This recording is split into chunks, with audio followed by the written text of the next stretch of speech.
On January 6th of 2021, I, like many Americans, was absolutely horrified at the events that took place at the United States Capitol building. At the time, I believed that we, as Americans, and frankly the world, had forgotten to have meaningful and respectful dialogue with each other. From that event, like any person during COVID who thought they had something to say, I decided to start a podcast. At the time, the idea was to model how civil discussion could take place and actually hear both sides of an issue rather than the rage baity stuff that dominates the news cycle and really only enforces echo chambers. So on March 1st, the first episode of the Moderate Review was released, in which I discussed with a friend whether the 2020 presidential election was stolen or not. When I first started to release episodes, they were very much aligned with having meaningful discussions on issues that were serious. But eventually, I started to take interviews that were not best aligned with the Moderate Review, and really, I just started a clout chase at that point. And eventually, the Moderate Review became something that it wasn't intended to be. But that's not saying that the conversations that I did have were not interesting. Most were, and I learned a lot from these people I talked to. But as I continued with the podcast and as my career progressed, I started to experience some time constraints and other competing priorities that led me to decide to put the Moderate Review on hiatus. But now the podcast is back. And with me being back, I'm wanting to pivot back to what I intended this podcast to be. So let's talk.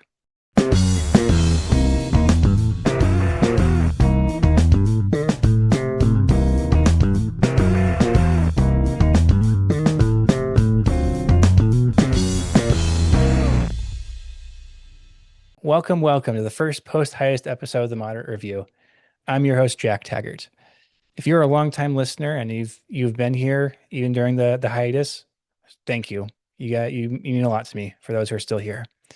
But if you're new here, let me explain what the Moderate Review is. On this podcast, I have conversations with people who have differing views and opinions.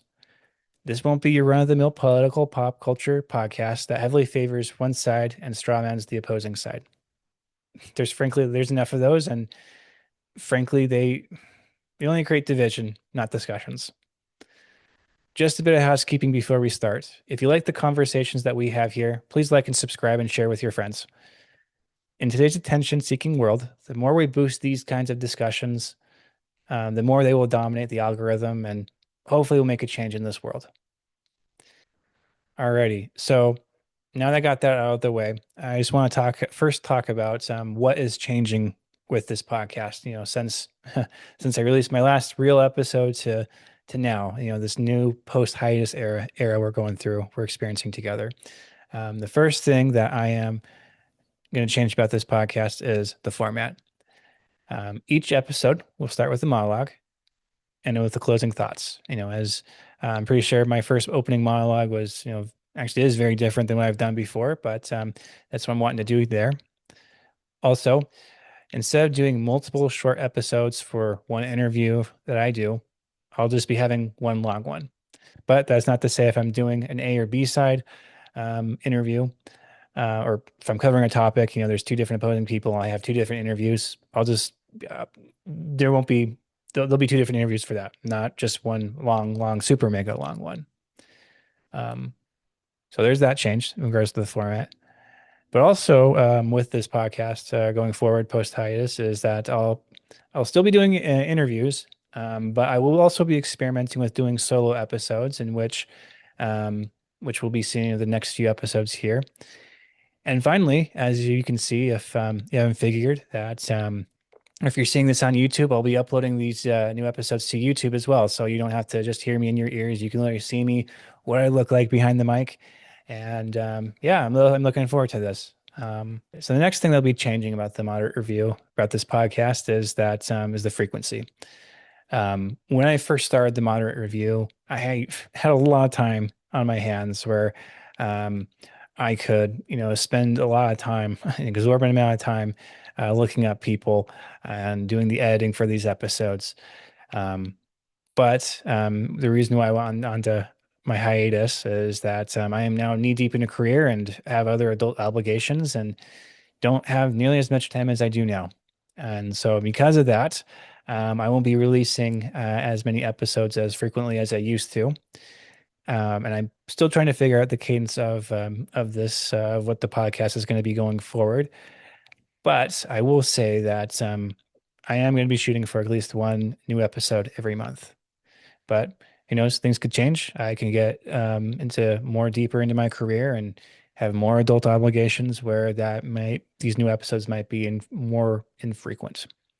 Or on the other side, if things get big and all of a sudden I inherit $1 million and I could hire an editor to help me book and do my editing, then yeah, maybe there might be more episodes coming forward. But um, anyways, needless to say, there's things can change. Things totally can change with regards to this, with regards to the frequency of the podcast. Also, something else I want to bring up as well is regards to topics. As much as I enjoyed interviewing the people that I did interview, and um, what I'm wanting to do now, I won't be interviewing as many off the wall or niche topics like I used to. But what I'm wanting to go do going forward is to interview people who still know what they're talking about, um, but they're more focused, and I feel like maybe they're more meaningful and maybe have a little bit more mainstream relevance rather than, like I said, the niche topics that I did have. But that's not saying I didn't enjoy the people I did talk to and interviewed, as I really did, and frankly, they're just absolutely lovely people that I talked to. So the big point of this episode that I wanted to focus on, and I think it's very um, actually done on purpose, more as with me coming back um, to tell or share with you guys things that I've learned, and hopefully something I've learned, and I don't claim to be an expert on how to have a meaningful discussion with someone, especially someone you disagree with. All right. So, first thing that I've learned when having a civil discussion with someone or a meaningful discussion, especially with someone I disagree with, is understanding what my intentions are.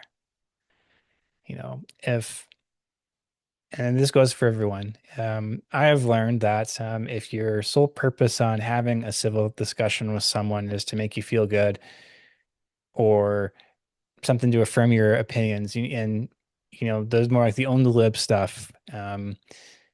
If that's your intention, you're starting off with that. You're not going to have a productive discussion at all. You're just not.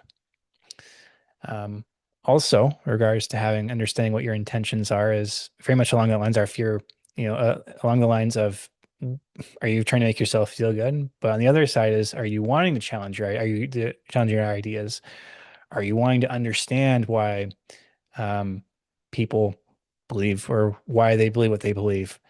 If you're coming from that angle, you're going to have a very good discussion with that. Something I've just learned is that people really enjoy um, helping other people, having them feel useful. And so when you go with or lead with hey, I don't understand this. Can you help me to understand this? Or why people believe what they believe, or why you believe what you believe, and actually listen, try and understand. Um, you'll learn something. Honestly, you will. And um, something we'll talk about later, but like when you do that, something I've just learned from this too is that you get to see them as a human and not as a monster that some people may want to make these people out to be. That's just really the fact that it is. People are complex, and anyways, but we'll come back to that. Okay. The other thing I've learned in having understanding your intentions with when having a civil discussion is particularly if you're having a discussion, which can be hard or rough, with well, excluding relationship discussions, but more of just a family friend or a friend you have, and you both disagree on a topic. I guess listen and kind of feel it out a little bit, but do you understand that perhaps if you were to proceed with this discussion, that would it help or benefit your friendship? or would it destroy your friendship? And you just kind of realize, you know what, hey, we disagree. We know we both disagree, have differing opinions on it, but I value our friendship and I don't want this to end it. And that can actually go really far. And understanding that and those intentions of whether do you want to be right or do you want to get your point across or do you want to lose a friend or do you want to lose that relationship? And if that's the case, then anyways, what I'm getting at is just try to understand, just keep that in mind too, if um, with those discussions. All right. Something I've also what I want to bring up more when having a civil discussion with someone is understanding what your assumptions are. Um, I've definitely been guilty of this, but if your knowledge is solely what you see on the news or um, is what is shared on Facebook or on social media, and that's all your talking points are, you don't know, you are not knowledgeable about the topic at all. You're just not. However, if you research it more, but also understanding that perhaps me understanding the pros and cons of each side, and actually are willing to, I guess, willing to be wrong and understand both sides of it, and even looking at credible sources, not the Wikipedia or the AI slop that's given to us, then maybe you are knowledgeable. But that's not to say you may not have all the knowledge or the perspective that you may have, and being open to that as well. I honestly know I've had conversations with people where I thought I knew a lot of stuff when clearly I really had no idea and or things I never thought of. And just understand that, not everybody knows everything. Another thing I've learned going on more with understanding what your assumptions are is understanding what your biases are. And that's can be pretty hard. More particularly if um, if you want to see someone fail or get owned, then you are clearly biased and you do not want to have that conversation. Um, Another thing too is going along that line of understanding your biases is um, from what I've learned with these religious debates on proving what religion is right or wrong. Um, Most of the participants watching, both sides think, or I'll just say this is the no, it doesn't change anybody's mind. And the people who go in believing that a religion is right or wrong will come out of that debate believing that that religion is right or wrong. That's just what I observed, and frankly, it just doesn't change anyone's opinion at all. It really doesn't. Another thing to talk about, particularly when understanding your assumptions, is establishing what common definitions are. And when this happens, if you can talk past each other and totally misunderstand what people are arguing or talking about. So, an example that I can give, just straight off the top of my head, is that um, republicanism in the United States is very different than republicanism in Northern Ireland, where republicanism is talking more about, I guess you can say, more of the ideology of the Republican Party, not conservatism, but of the Republican Party. Um, if I were to talk to someone in Northern Ireland about republicanism, I would talk more about what republicanism is in the States, then they would not understand that if versus their understanding of what republicanism is more of uniting both partitions of Ireland and Northern Ireland into one unified country. That is republicanism in Northern Ireland. And again, those are very different political movements and very different political ideologies that if not established, if this in this theoretical conversation, if those definitions were not defined or established, um, we could talk past each other and frankly not have a very productive conversation. The last part I want to talk about in regards to assumptions is to ask clarifying questions. In the States, for my international listeners, there is a big heated debate and discussion on abortion access and abortion rights. And there are two main camps. There is the pro-life camp, which is generally favors restricting abortions, whereas there's the pro-choice camp, which is against restricting abortion rights. However, again, from my observation, even within those two camps, there are varying opinions. Where on in the in the pro-life camp, one end of the spectrum of with it is the no abortions whatsoever. Abortions are horrible. Um, Prosecute women who have abortions. You know that there's that extreme line. Whereas there are those within that in the pro-life camp that think, hey, abortion's horrible.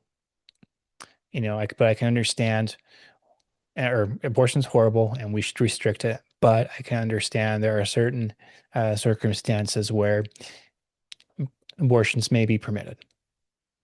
Two varying opinions, and just if you were to ask someone that what their position was, and just assume if they say, "Oh, I'm pro-life," and not further clarify what their stance on abortion is, you can again you can talk to very or you can talk past each other, and you may not really have a full understanding of what a person actually believes, just basically based off of the simple moniker of I'm pro-life or they're pro-life. So varying opinions on there. All right. And then the last point that I want to talk about, kind of circling back to what I talked about at the beginning of having a civil discussion with someone, is, and I think this is very important with anyone, and I've been hinting at this in my other points, is seeing the humanity in those you disagree with. And firstly, to start off with, is do you use othering language? Do you use othering language? Do you use language that dehumanizes, or I'll just say frankly just villainizes people? So the perfect example I can give is typically you see this on the right, where um, if someone says, if someone a conservative were to bring up a very conservative point, and someone on the left just doesn't want to hear it, or just want to totally dismiss it, not even address the point, they'll call them a fascist or a Nazi, and you just totally dismiss it. And the reason why I'd say that, or why I say this, actually, it is othering language. Is, fascism and Nazis, they've definitely earned a reputation, what they did in World War II. And there's certainly those fascist and Nazi groups out there. But and with that, what I'm getting at is, like, with that is like, if you label someone a fascist or a Nazi, we can dismiss them. Those people aren't to be taken serious with. They are horrible people, and we shouldn't be talking to them, or we shouldn't be talking to them. They should have no place in polite society. And if using that kind of language, that's again just dehumanizing, and frankly, just not, you're irritating people. Well, you're gonna totally dismiss people's lived experiences when you use othering language. And I will say, going on the other side with this, um, and I'll just, because I'm bagging on the left, I'll also bag on the right, where I've heard some people um, call illegal immigrants illegals. I hate that language, because there's the connotation that if someone does something illegal, they should be punished. They should be totally dismissed. There's no room in polite society for people who do illegal things. You know, you know, like robbing banks or doing other horrible crimes. And so using the term illegal to call someone who came to the country illegally, um, it's othering, and I hate it. It's very dehumanizing. But then also another point I want to bring up is like, one, having the conversation, seeing people's humanity that you disagree with, do you really see it? Do you see, that they're a human being that has feelings and emotions? They want to have a happy, productive life, happy, successful life too, however that looks. If you're able to see that, or are you able to see that if you're able to see that when you have these conversations with people, it's a lot harder to be mean and hurtful to people. And you might, and again, be more open to see what people have lived through, what their lived experience has been. And then the last thing I want to close with, before I, go to my last thoughts, is when having a conversation with someone, if you were to understand that they are some product of their life experience, the sum product of all the interactions they've had with someone they are the sum product of all the good and bad events that happen in their lives, and basically the sum product, well, on top of that, a product of where they grew up. And understanding that if you had that same upbringing, that same life experience, or some product of life experience, same product or of the events that happened, and all the whole thing is, you probably would agree more, or you probably would believe the same thing that they believe, and be led to the same conclusions they have. And understanding that, for me, when I understood that I was able to see people more as people, and maybe better understand their perspective as well. Well, everyone, that's all that I have. I'm looking forward to this new chapter of the Moderate Review. And if you like what I've heard, please like and subscribe. If you want to hear more of these conversations, or if there's a topic you'd like to hear, please leave in the comments, or email me at taggajak@gmail.com. That is taggajak@gmail.com. Also, if you disagree with me or anyone in the comments, please keep it respectful. Until next time, I'm your host, Jack Taggart.